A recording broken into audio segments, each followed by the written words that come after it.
दोस्तों आज की इस वीडियो में हमारा टॉपिक रहेगा कैरेक्टर स्केच ऑफ डिज़री। तो स्टार्ट करते हैं।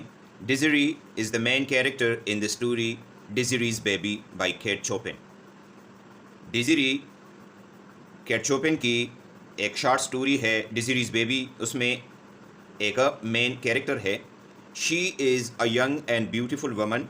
वो एक खूबसूरत नौजवान लड़की है या औरत है ऑफ अननोन फैमिली, जिसके ख़ानदान के बारे में किसी को कुछ पता नहीं। द अथर टेल्स अस, मुसन्निफ हमें बताता है, दैट शी इज़ फाउंड कि वो मिली थी एज अ बेबी, बतौर बच्चा, बाय मैडम वलमंडी को। यानी जब वो बच्ची थी तो मैडम वलमंडी को वो मिल गई थी, यानी रास्ते पर कोई उसे छोड़ के गया था तो वो उसको मिल गई थी। She grows up in the loving and caring environment.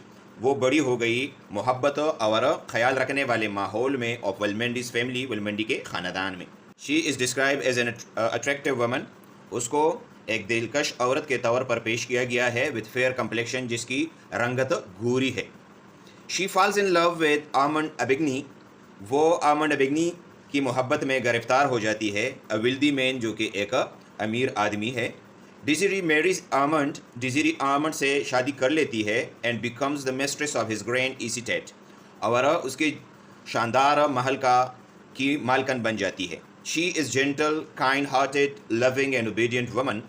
वो एक शरीफ, मेहरबान दिल रखने वाली, मोहब्बत करने वाली और ताबे फरमान औरत है। She is deeply attached. उसकी गहरी मोहब्बत है टू हर अडॉप्टिव पेरेंट्स, उन वालिदैन से जिन्होंने उसको अडॉप्ट किया है, एंड हर हस्बैंड, और अपनी शोहर के साथ। She also takes great care of her child. वो अपने बच्चे का भी बहुत ज़्यादा ख्याल रखती है। At first her life with almond was going smoothly. पहले आमंड के साथ उसकी ज़िंदगी आराम से गुजर रही थी। But when her child was born, लेकिन जब उसकी बच्ची पैदा हुई या बच्चा पैदा हुआ, it totally change her life style. तो इसने उसकी पूरी तर्ज ज़िंदगी को बदल दी। As her child was not white, चूँकि उसका बच्चा सफ़ेद रंगत वाला नहीं था।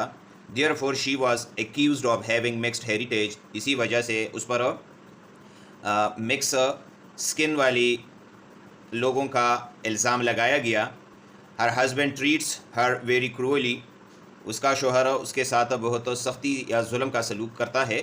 She is not even given a chance to prove herself innocent. उसको यहाँ तक कि इसको मौका भी नहीं दिया गया कि वो अपने आप को मासूम साबित कर सके या बेगुनाह साबित कर सके।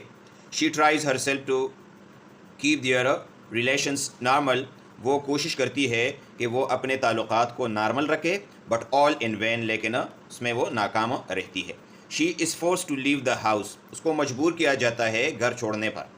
Eight the end of the story, कहानी के आखिर में, वी आर टोल्ड, हमें बताया जाता है, that Desiree disappears along with her child, कि डिज़री अपने बच्चे के साथ गायब हो जाती है। This way she makes a tragic decision, और इसी तरीके से वो एक अलमनाक फैसला करता है। इन शॉर्ट, मुख्तसरन ये कि वी कैन से, हम ये कह सकते हैं, that Desiree's character in the story Desiree's baby is an important character, कि डिज़री का किरदार कहानी डिज़री बेबी में एक अहम किरदार है। It arouses our feelings of sympathy for her. ये हमारे हमदर्दी के जज्बात उसके लिए उबारती है। एज़ रीडर्स, और बतौर रीडर, we enjoy her character very much. हम उसके किरदार से बहुत ज़्यादा लुत्फ़अंदोज़ होते हैं। तो दोस्तों, ये था आज का हमारा टॉपिक। उम्मीद है आपको इसकी समझ आ गई होगी। किसी भी जगह पर आपका कोई सवाल हो तो आप कमेंट में पूछिएगा, इंशाल्लाह मैं आपको जवाब दूंगा। Thank you for watching. अल्लाह हाफ़िज़।